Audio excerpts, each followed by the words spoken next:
મિત્રો 10માનું હમણાં પરિણામ આવ્યું ને સમગ્ર ગુજરાતની અંદર લાખાણી વૃંદા કેતનભાઈ સાથે આજે આપણે મુલાકાત કરવાના છીએ. 600માંથી 593નો સ્કોર, માત્ર 7 વિષયમાં 7 જ માર્ક્સ કપાયા.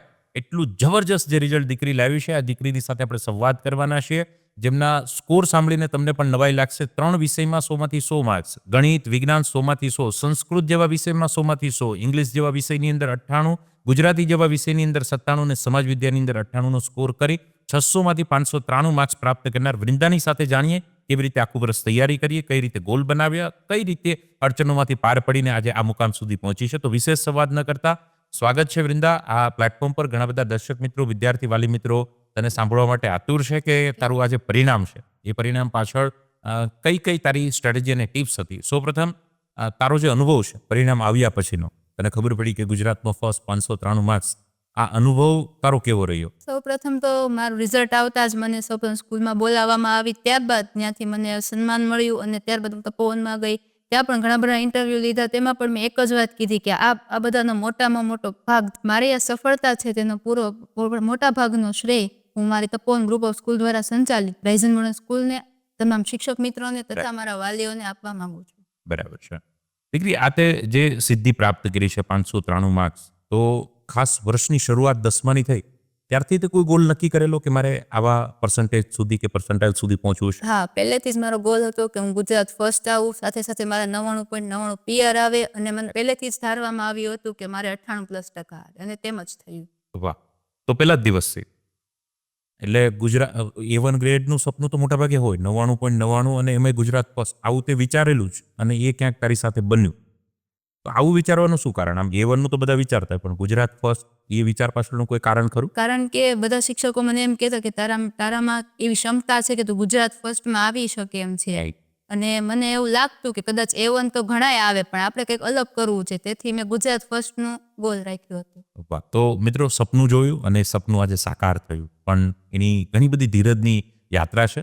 એ વિશે પણ આપણે વૃંદાની સાથે ઘણી બધી ચર્ચા કરવાના છે. ઇન્ટરવ્યુ થોડું ડિટેલ બને, પણ તમે એન્ડ સુધી જરૂરથી બનેલા રહેજો, જેથી કરીને વૃંદાની એ ટિપ્સ તમને પણ ઘણી બધી કામ લાગી શકે. વૃંદા, વર્ષની શરૂઆત થાય ત્યારે ઉત્સાહ ઘણા બધાને હોય કે નહીં આપણે કંઈક કરવું છે, સ્કૂલમાં જેટલું ચાલે એટલું ઘરે ટીપ ટોપ મસ્ત બધું કરી નાખીએ. શરૂમાં ઉત્સાહ રહે, પણ પછી એ ઉત્સાહ કંઈક ધીમો પડતો જાય. આવું તારી સાથે બન્યું ખરા? શરૂમાં એવું લાગતું કે થઈ જશે. થોડોક ટાઈમ એવું થાય કે ભાઈ આપણે ન થાય, પણ હું ગમે એમ કરીને કરી લેતી. તારું આમ રૂટીન શેડ્યુલ શું રહેતું? સવારથી લઈને સાંજ સુધીનું તારું ટાઈમ ટેબલ આમ કેવું હતું આઈડિયલી વર્ષ? સવારે 7 થી 12 સ્કૂલ હોય છે, તેમ ત્યારબાદ 1 થી 4 ટ્યુશન અમારું હતું. 4 વાગે ઘરે આવીને થોડોક ટાઈમ સુઈ જતી અને ત્યારબાદ વાંચવા બેસતી. પછી સાંજના ટાઈમે પણ મારું હોમવર્ક હોય તે કરી લેતી, અને છેલ્લે જો ટાઈમ વધે તો વાંચ. બરાબર. તો રાતે કેટલા વાગ્યા સુધી તારું રીડિંગ ચાલતું? રાતે 11, 11:30 સુધી રીડિંગ ચાલતું. અને સવારે વહેલું ઉઠવાનું કે પછી સ્કૂલ માટે જ ઉઠતી? સવારે સ્કૂલ માટે જ ઉઠતી, રાતે જ વાંચી લેતી. બરાબર. તો અર્લી મોર્નિંગ રીડિંગ કરવા વાળું નહીં હતું? મોડી એક્ઝામ ટાઈમે, જ્યારે એક્ઝામ હોય ત્યારે સવારે વાંચતી. ઓકે. તો એક્ઝામ હોય ત્યારે તારું કેવું ટાઈમ ટેબલ? કેમ કે એમાં તો સ્કૂલ પણ આઈ થિંક રજા હોય, તો એમાં કેવું હતું? બોર્ડ એક્ઝામની પહેલા જ્યારે રજા પડી હતી ત્યારે સવારે હું અમુક વિડીયોઝ જોતી જે પાછળ રિવિઝન માટે જરૂરી હોય. રાઈટ. ત્યારબાદ હું વાંચતી, અને સવારમાં પણ 4 વાગે વહેલી ઉઠીને વાંચતી બોર્ડ એક્ઝામ ટાઈમે, અને રાતે 12 થી 1 વાગ્યા સુધી વાંચતી. તો આ રીતનું પરીક્ષા દરમિયાન અને પરીક્ષા પહેલા જ્યારે સ્કૂલ ટ્યુશન ચાલુ હોય ત્યારેનું એમનું ટાઈમ ટેબલ હતું. મોટાભાગે આ બધામાં આપણી જે બેનપણીઓ હોય, આપણું જે સ્કૂલનું જે ગ્રુપ છે, એ બધા વિદ્યાર્થીઓને ઘણી બધી અસર થતી હોય છે. તો તારી આમાં બેનપણીઓનું ગ્રુપ હતું, કેવી રીતે હતું આખા વર્ષ દરમિયાન? બેનપણીઓનું ગ્રુપ તો પ્રોપર નહોતું, પણ બધી બેનપણીઓ હતી, પણ બધી બેનપણીઓ વાતચીત કરતી હોય, કંઈક ને કંઈક મસ્તી કરતી હોય, કંઈક ને કંઈક જતી હોય, પણ હું ક્યારેક એને ઇગ્નોર કરી દેતી, કારણ કે મારે વાંચવાનું બોર્ડની એક્ઝામ ટાઈમે આપણે થોડી જઈ શકીએ. અને તે જે નક્કી કર્યું હતું કે ગુજરાત ફર્સ્ટ 99.99, તો આ સતત તને યાદ રહે એ માટે તે ઘરે ક્યાંય લખ્યું હોય, ડ્રો કર્યું હોય, અથવા તો નજરની સામે રહે એ માટે તું શું કરતી? હા, મારી સ્કૂલની ડાયરી હતી ને, તેમાં રિઝલ્ટનો ફોટો હતો પ્રથમ સામયિકનો. ત્યારબાદ એની પાછળ મેં મારો બધા માર્ક્સ લખ્યા હતા, અને ત્યારબાદ મેં ગુજરાત ફર્સ્ટ એવું લખ્યું હતું, કારણ કે હું તમારા સેમિનાર જોતી, એમાં બધામાં આના ઉપર ભાર આપ્યો હતો. રાઈટ.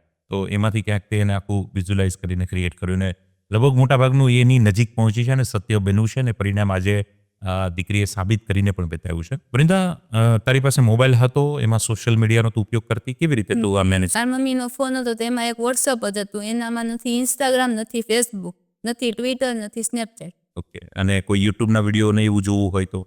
યુટ્યુબના વિડીયો હું જે આપણે પાછળના રિવિઝનના હોય તપોવનના કે બીજી અન્ય બ્રાન્ચના હોય એવા હું જોતી, બાકી અલગથી તો બહુ ઓછો ટાઈમ આપતી. રાઈટ. તો ઇન્સ્ટાગ્રામ ક્લાસમાં ઘણી બધી ચર્ચાઓ થતી હોય, મૂવી, સિરિયલ, સિરીઝ, એપિસોડ, ઇન્સ્ટાગ્રામની ફોલોવરની, સ્ટેટસની, સ્ટોરીની. આમ સાંભળીને તને ક્યારે મન ન થયું કે હું ઇન્સ્ટાગ્રામમાં એકાઉન્ટ બનાવું? થાય પણ ક્યારેક વિચાર એમ ઊંડાણપૂર્વક વિચારવા જઈએ તો લાગે કે આ જે નથી તે સારું છે. રાઈટ. તો અત્યાર સુધી તે તારું એકાઉન્ટ ઇન્સ્ટાગ્રામમાં હતું? ક્યારેય નહીં. વાહ. ઇન્સ્ટાગ્રામમાં એકાઉન્ટ નથી એટલે ગુજરાત ફર્સ્ટનું એકાઉન્ટ ખોલ્યું છે. લગભગ તમારે તો 2-3 એકાઉન્ટ સાંભળી રહ્યા છે મિત્રોને હશે જ. તો તમે નક્કી કરજો કે એકાઉન્ટ રાખવા છે કે આપણે રિઝલ્ટના એકાઉન્ટ ખોલવા છે. આવા સવાલો હું વૃંદાની સાથે એટલા માટે કરું છું મિત્રો કે પ્રાપ્ત કરવા માટે કંઈક તમારે છોડવું પડતું હોય છે, અને એ છોડશો તો તમને ચોક્કસથી પ્રાપ્ત થશે, અને ત્યારબાદ તમે એ સફરમાં ચોક્કસથી મજા લઈ શકો છો. પણ યોગ્ય સમય પર યોગ્ય નિર્ણય જો લઈએ તો ઘણું બધું કામ થઈ શકે. એનું એક ઉદાહરણ વૃંદા આપણી વચ્ચે ચોક્કસથી સાબિત કરીને બેઠી છે. વૃંદા, ઘરે આપણે રહેતા હોઈએ તો પારિવારિક પ્રસંગો છે, નાના મોટા પ્રસંગો, ઘરે મહેમાન આવે, ડિસ્ટર્બન્સ થાય, ટીવીનો અવાજ, લગ્ન, સગાઈ, શ્રીમતો જેવા નાના મોટા પારિવારિક પ્રસંગો, તો એમાં ક્યારેક જવાનું થાય, ડિસ્ટર્બન્સ થાય, પરિવાર ગયો હોય, આપણે ઘરે રહ્યા હોય, આવું ક્યારે બન્યું? અને બન્યું તો તું કેવી રીતે એને મેનેજ કરતી? હા, હું મમ્મી કહેતી કે તારે આવું છે, પણ હું બોર્ડ એક્ઝામની વખતે મોટા ભાગે મેરેજ થતા હોય છે, પણ ત્યારે હું દર વખતે ના જ પાડતી, કારણ કે હું વાંચવાનું હોય બરોબર. ત્યારે રાઉન્ડ ચાલુ હતા તો મારે વાંચવાનું બાકી રહી જાય, જો હું જાઉં તો, અને ન જાઉં તો પછી મારે વાંચવાનું થઈ જાય, એટલે હું મોટા ભાગે જવાનું ન કરતી. તો ઘરેથી બધા જતા અને તું ઘરે એકલી રહેતી? હા. ઓકે. તો એ ક્યાંક એન્ડના ટાઈમ પર, કેમ કે બોર્ડની એક્ઝામ અને લગ્નની સિઝન બંને સાથે જ હોય, તો એમાં પણ ક્યાંક કોમ્પ્રોમાઇઝ કર્યો છે? ઘણીવાર એવું બને વૃંદા કે આપણે નક્કી કર્યું કે મારે આજ સાંજ સુધીમાં એટલું વાંચી જ નાખવું છે, પણ ક્યારેક એટલો ટાર્ગેટ પૂરો ન થાય તો આમ હતાશા, નિરાશા થોડી આવે. આવું તારી સાથે બનતું તો તું શું કરતી? હા, ક્યારેક એવું થતું કે સાંજે પૂરું ન થયું હોય પણ તો હું સવારે વહેલી ઉઠીને વાંચી લેતી, કાં સ્કૂલે ફ્રી ટાઈમ હોય એમાં વાંચી લેતી, પણ દરરોજનું દરરોજ પૂરું કરી જ લેતી. બરાબર. સ્કૂલની અંદર આમ ક્યારેક ફ્રી લેક્ચર ક્યારેક આવ્યો હોય, કોઈ સર ટીચરને કોઈ લેક્ચરમાં આવવામાં 5-10 મિનિટ ક્યારેક કોઈ મિટિંગના કારણોસર એવું થયું હોય, તો મળેલા સમયને તું કેવી રીતે ઉપયોગમાં લેતી? જો વાંચવાનું ન હોય તો હું ક્યારેક ફ્રી ટાઈમમાં અમે હોમવર્ક જે આપ્યું હોય એ લખી નાખતા, એટલે આગળ જતા તેનો ટાઈમ બચે ને તેમાં વાંચતા.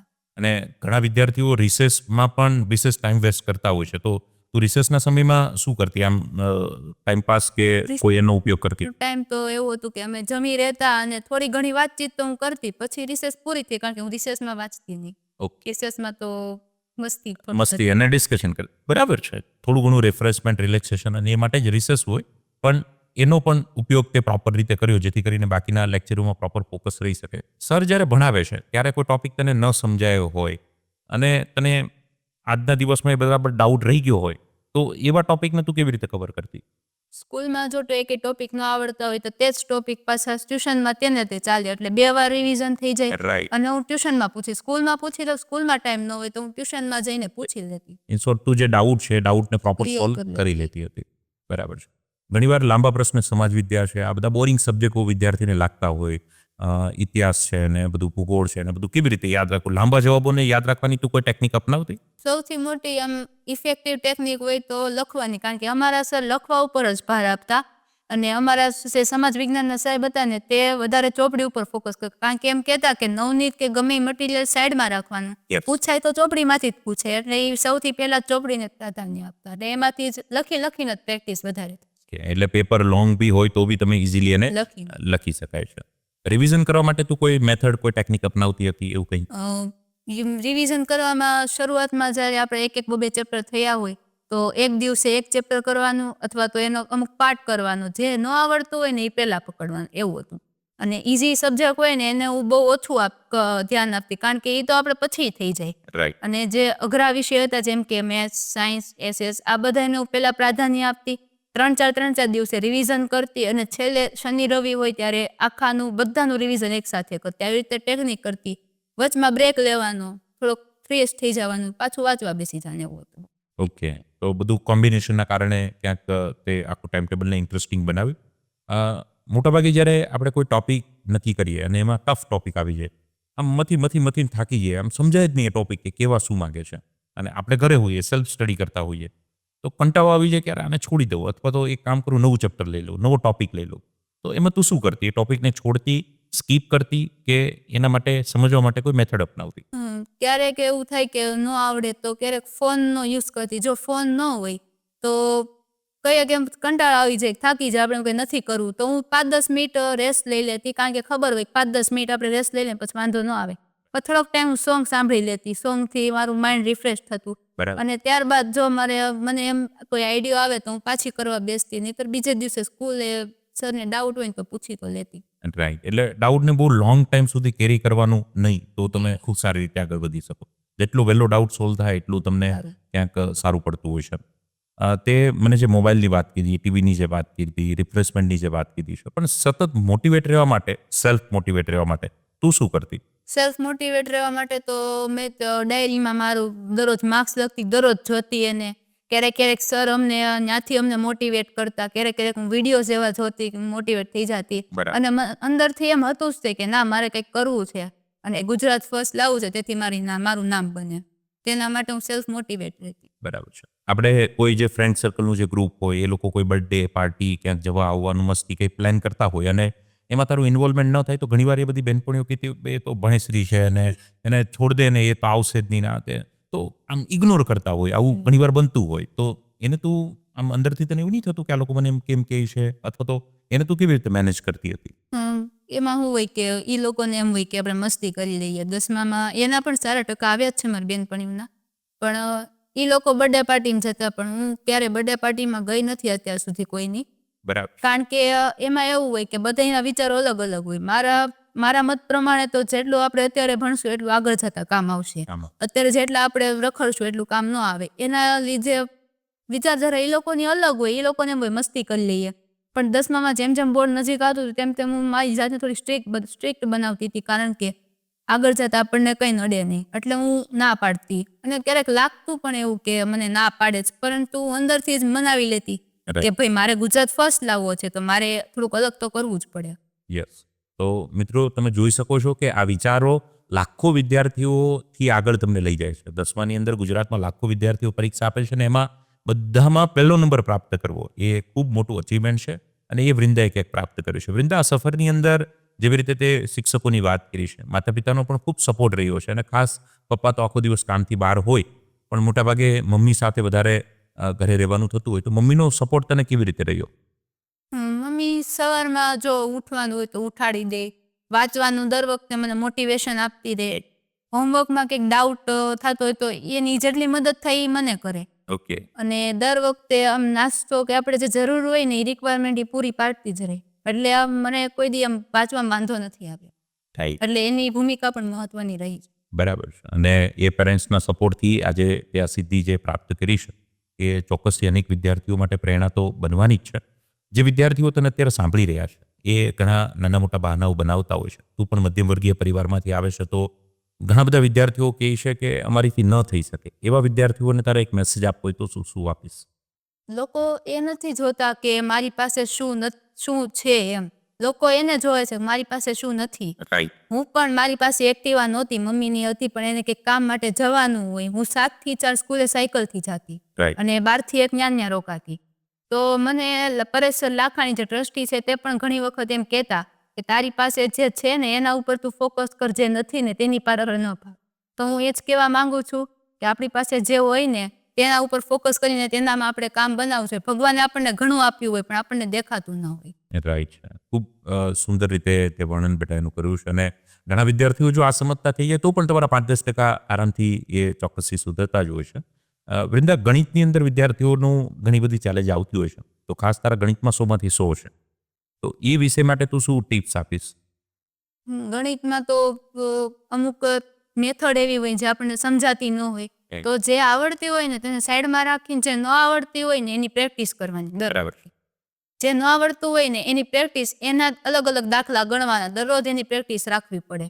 પછી અમારા સર ત્યાંથી દરરોજ હેરટી લેતા, એમાં પણ મારે 1 માર્ક્સ ન કપે ને એવી રીતની હું તૈયારી રાખતી. બરાબર. અને છેલ્લે ગણતા આપણે આગળ જઈને કેટલા મટીરિયલ અમે સોલ્વ કર્યા. અમને સર કે મોટા ભાગના મટીરિયલ સોલ્વ કર્યા, એટલે સેક્શન એમાં કપાવવાના ચાન્સીસ બહુ ઓછા હતા. અઢળક પ્રેક્ટિસ હતી. તને ગણિતમાં 100માંથી 100 અપાવે છે. અમારે ઘણા મિત્રો જે વિડીયો જોઈ રહ્યા છે એ ગણિત વાંચતા હોય છે અને પછી ટાર્ગેટ રાખતા કે મારે 100માંથી 100 લાવવા છે, તો કદાચ આગળનો 1 નીકળી જશે. એના કરતાં બેટર છે કે તમે અઢળક પ્રેક્ટિસ કરો. થિયરી હોય અને વાંચવી પડે પછી એ થિયરી અમારે લખે પાછા, એટલે આ મૂંધા છે અમારા ઘણા મિત્રો. એટલે ખાસ આ વૃંદા જે કહે છે ને, કેમ કે મારો તો ગુજરાતમાં પહેલો નંબર નથી આવ્યો, વૃંદાનો આવ્યો છે. એટલે વૃંદા કે ખાસ તમે સાંભળો. અને વૃંદા જેવા અનેક વિદ્યાર્થીઓ જે વાત શેર કરે છે એ જ વાત હું વિદ્યાર્થીઓની સાથે શેર કરતો હોઉં છું. વિજ્ઞાનમાં પણ તારા 100માંથી 100 છે વૃંદા, તો એની માટે તું શું ટિપ્સ આપીશ? વિજ્ઞાનમાં ફ્લો ચાર્ટ્સ હોય, ડાયાગ્રામ્સ હોય, તેને પણ દોરીને જ પ્રેક્ટિસ કર, કારણ કે એ મોઢે યાદ ન રહે. બરાબર. પછી જે થિયરી હોય ને તે તો બહુ લેન્ધી હોય. ચોપડીને અમને સર ચોપડી ઉપર ભાર આપતા, તો અમે ચોપડીની એક એક લીટી વાંચતા. એમાં જે મેઇન ટોપિક હોય, જે ન સમજાતો હોય, તો સર અમને એક સારી ટેકનિક આપતા કે એને સ્ટોરીની રીતે યાદ રાખવાની. બાયોલોજી હોય તો એને અમને સ્ટોરીની રીતે યાદ રખાવતા, તો યાદ રહી જતું. પછી ભૌતિક વિજ્ઞાન હોય ને રસાયણ વિજ્ઞાન હોય, એમાં કેમિકલના જે નામ હોય, સમીકરણ હોય, એને અમે લખીને પ્રેક્ટિસ કરતા. બરાબર. ઓર્ગેનિક જે પાર્ટ આખો આવ્યો, બેન્ઝીન બેન્ઝાઇન ને પ્રોસેસો બધી. ઓકે. અને વિશેષમાં નવાઈ એ છે કે સંસ્કૃતમાં પણ તારે 100માંથી 100 છે. અમે અહમ ગચ્છામી ને આવું બધું ગોખીને કેટલું કે હવે એમાં 100માંથી 100 લાવવા એ કેવી રીતે શક્ય બન્યું? તેમાં તો મેઇન ટોપિક આપણો ગ્રામર જ હોય, કારણ કે વ્યાકરણ. તમને મેડમ જે સમજાવે ને એનું પ્રોપર ગુજરાતી ભાષાંતર કરવાનું, એટલે એ વ્યવસ્થિત આપણને સમજાઈ જાય. વ્યવસ્થિત ભાષાંતર કર્યું ત્યારબાદ એનું ગ્રામર આવે. ગ્રામર ઉપર વધારે હું ફોકસ આપતી, કારણ કે ગ્રામરનું એવું હોય કે ગમે ત્યાંથી આવે. ચોપડીનું ભાષાંતર ને એવું તો ચોપડીમાંથી જ આવે, એ થઈ જાય. ગ્રામર તો ગમે ત્યાંથી આવે, એટલે ગ્રામરને અંદરથી આમ પ્રેક્ટિકલી જ આપણે હરખું કરી નાખવી, એટલે પાછળ આગળ જતા નડે નહીં. કામ થઈ જાય પ્રોપર રીતે. અને 98 જેવો તે સ્કોર જે કર્યો છે, સમાજ વિદ્યાની પણ તે વાત કરી છે. સમાજ વિદ્યામાં ઘણા છોકરાના નકશો ને આ બધું યાદ રાખવું ને પાક ને ક્યાં થાય ને રાજ્ય ને બધું ઈસવીસનો ને આ લાભા જવાબો તો યાદ રાખવાની તે વાત કરી, પણ નાનું ઈસવીસન છે, ક્યાં પાક થાય ને આ તેને બધું નિર્દેશ કરવાની વાત હોય, નદીઓના નામ ને આ બધું કેમ યાદ રાખતી તું? અમે જે ન સમજાય ને એની નાની નાની કી બનાવતા, કી ને ફોર્મમાં અમે યાદ રાખતા. પછી ઈસવીસન હોય ને એને અમે વારે ઘડીએ બોલીને યાદ રાખ્યું. ક્યારેક હું સાંજે શું ને હું ક્યારેક મારા મનને પ્રશ્ન પૂછું કે આ ક્યારે થયું, એમ કરીને ઈસવીસનનો જવાબ આપતી. પોતાની રીતે વાત કર. હા, જો ન જવાબ આવે તો હું તઈ ચોપડી ખોલીને જોઈ લેતી, બાકી તઈ સોલ્વ તો કરતી. અમારે વિદ્યાર્થીઓને ખબર જ હોય કે જવાબ નહીં જ આવે એટલે એ પૂછે જ નહીં, એટલે એને ઓલો ચોપડીવાળો મુદ્દો જ આખો નીકળી જાય. સ્વયં પોતાની સાથે જ તમે વાત કરો ને તો થઈ શકે. આ તમે જુઓ એક માર્કના સવાલોને યાદ રાખવાની ટેકનિક બહુ સરસ રીતે વૃંદાએ તમારી સાથે શેર કરી છે. ઇંગ્લિશ જેનાથી તો આમ નામથી જ ડર હોય ને એમાં આપણે ખાસ ગુજરાતી મીડિયમના વિદ્યાર્થીઓને વિશેષ ડર હોય, તો એમાં તારો સ્કોર ખૂબ સારો થયો છે. લગભગ તારો ઇંગ્લિશની અંદર પણ 98 આસપાસનો સ્કોર છે. તો એ પાછળની શું તારી ટિપ્સ હતી? ઇંગ્લિશમાં પણ અમને સર એમ કહેતા કે તમે જેટલું લખો ને એટલું આવડે. ગમે ઇંગ્લિશ વાક્ય જોવો ને તો એને તરત ભાષાંતર કરવાનું, જે શબ્દ ન સમજાય એની ઉપર ભાર દેવાનો. એમાં એસિયા આવે, પછી રિપોર્ટ રાઇટિંગ આવે, ઈમેલ રાઇટિંગ આવે, લેટર ડિસ્ક્રિપ્શન, આ બધું બહારથી જ આવે. એમાં આપણે આપણી રીતે લખવું પડે, ગમે એ આવી શકે. તો એના માટે અમને એમ કહેતા તમે જેટલું લખો, જેટલું ઇંગ્લિશને સમજો ને એટલું ઇઝી બને.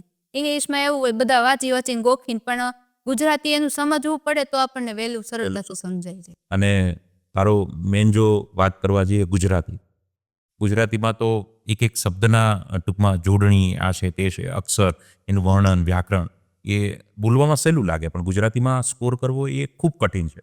હું તો કોઈ ઇંગ્લિશમાં જ માર્ક્સ આવી જાય, પણ ગુજરાતીમાં માર્ક્સ લાવવા એ તો લોઢાના ચણા જેવી વાત છે. તો એમાં તારા 97 માર્ક્સ એટલે લગભગ કેટલી મોટી વાત કહેવાય. એની પાછળ તારી શું પ્રેક્ટિસ હતી? ગુજરાતીમાં પણ મેડમ વારે ઘડી અમને અનુક્રમણિકા ને જે મેઇન ટોપિક હોય ને એના ઉપર બહુ ભાર દેતા. દરરોજ પૂછતા, દરરોજ એનાલિસિસ કરતા, અમને દરરોજ રેડી લખાવતા અને જોડણીની ભૂલ જોતા.